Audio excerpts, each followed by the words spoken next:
This is Lorenzo, and this is the Lifestyle Design Taxonomy video series, lesson number 14. It's the final lesson in this taxonomy video series. We're going to finally bring it all together into what we call our 5-step design protocol that you will need to be able to, number one, design the perfect daily, weekly work, health, and personal care schedule from scratch, but then to be able to continuously update that with your life's changing demands. As a reminder, this video series is based on the Lifestyle Design Taxonomy PDF. We're currently at the bottom here. Lesson number 14 on the 5-step design mastery cycle in the practice section. Lesson number 1 was an overview of the 9 facets that make up this taxonomy. Then we had lesson number 2, 3, 4, 5, 6, 7, 8, 9, 10, 11, 12, 13, and see you inside for the final lesson. Step number 1 focused on individual activities. The foundation for your schedule is going to be sleep. So you want to identify the number of hours you want to sleep each day and then answer the following question. What time and for how long do you plan on sleeping each day? The best way to approach this is to decide by what time you need to be awake. So let's say you want to wake up at 7 a.m. every morning, then you know you need to be in bed by 11 p.m.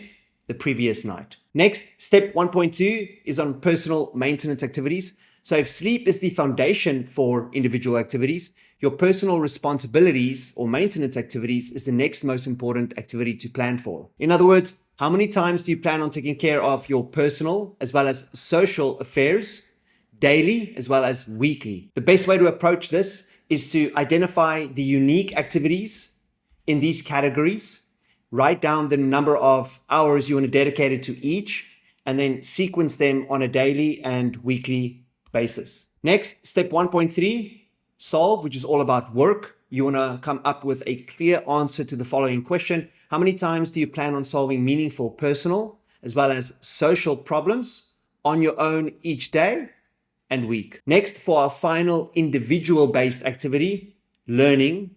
How many times do you plan on learning, such as studying, reflecting on, or writing something meaningful each day and week? We can see sleep is an activity of health, maintain an activity of personal care, solve and learn is an activity of work. Together, these 4 activities form the foundation of your schedule. You have to first take care of yourself before you can take care of others. So make sure to properly plan for these 4 activities before moving on to the next category. Next, step 2 is focused on planning for your hybrid activities. A hybrid activity is an activity that you can do either by yourself or with others. However, make sure that you don't use others as a way to get yourself to do these activities. Step 2.1 is about coming up with a clear answer to the following question. How many times do you plan on eating each day?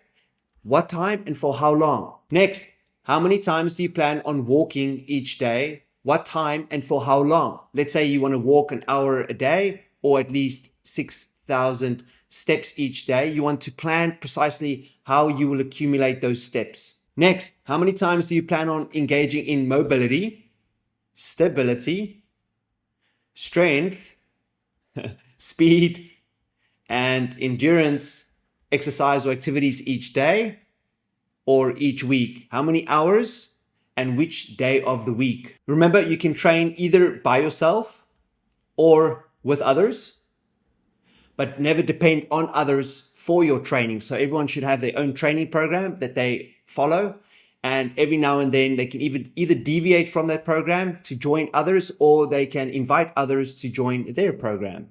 As for our 4th and final individual-based activity that we can do with others, self-entertainment with others, step 2.4 is all about answering the question, how many times do you plan on entertaining yourself, either by playing games, reading books, exploring different kinds of media on a day-to-day or weekly basis? As you can see, to eat, walk, and train are activities of health.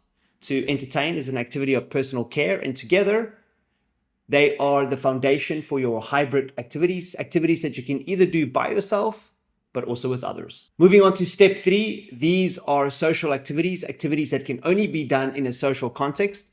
So step number 3.1 is all about service. You want to come up with a clear answer to the question, how many times do you plan on formally helping others? These could be clients, colleagues, family, or friends on a daily or weekly basis. Next, step 3.2, it's all about managing the people in your life. How many times do you plan on directly interviewing, training, updating others like your partners, colleagues, service providers on a daily and weekly basis? Next, step 3.3, it's all about one-on-one connection. How many times do you plan on spending quality time with someone close to you each day or each week? As for our fourth and final social-based activity, step 3.4, which is all about play. How much time do you plan on putting aside for structured kinds of play, such as sports, games, events, or travel on a daily or weekly basis? To serve and manage our activities of work, to connect and play our activities of personal care. Together, they represent our social-based activities, as well as emotional and socio-economic balance. Now, before we go to step number 4, what I want to show you is that out of all 12 universal activities of life, only 3 of them require a more specific detailed plan or schedule for us to follow. That includes a training plan, an eating plan, and a self-education plan. For example, unlike training where you need a specific training plan that tells you what exercises to do in what sequence and on what day, that's not true for all the other activities. For example, sleep, you don't need a particular program to tell you when to sleep, how to sleep, maybe a checklist, but you don't need a program for sleep. You also don't need a program for walking. We don't need a program for management. We don't need a program for connecting. For example, if we take a look at my daily work and health schedule, I know exactly when and for how long I'm going to eat, but it doesn't tell me what I'm going to be eating. It tells me when I'm going to train and for how long, but it doesn't tell me exactly what protocol I'm following. We can see when and for how long I will be studying each day, but it doesn't tell me what I'm going to be studying on that day. Step 4 is therefore about acquiring or designing our own eating, training, and study programs. The most important program of which is our eating plan. We need to either design or acquire an integrated or balanced eating program that fits our weekly schedules. For those of you who want to master your eating habits, make sure to check out the Eating Design Taxonomy video series, because there I will teach you exactly how to design your own integrated and balanced eating program.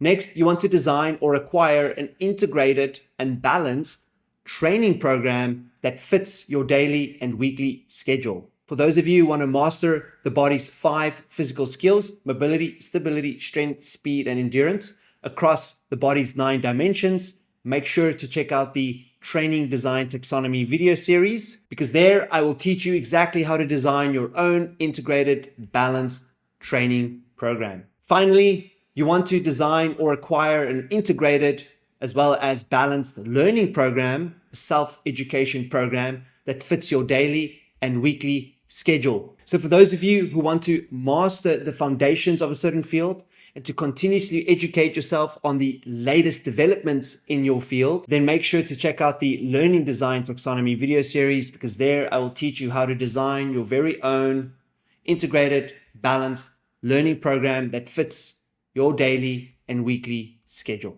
Moving on to the 5th and final step, which is all about implementation. Think of it as a 2-step cycle. Step 5.1, or our first of our 2-step cycle, is wake up on time based on your schedule, implement your schedule according to plan.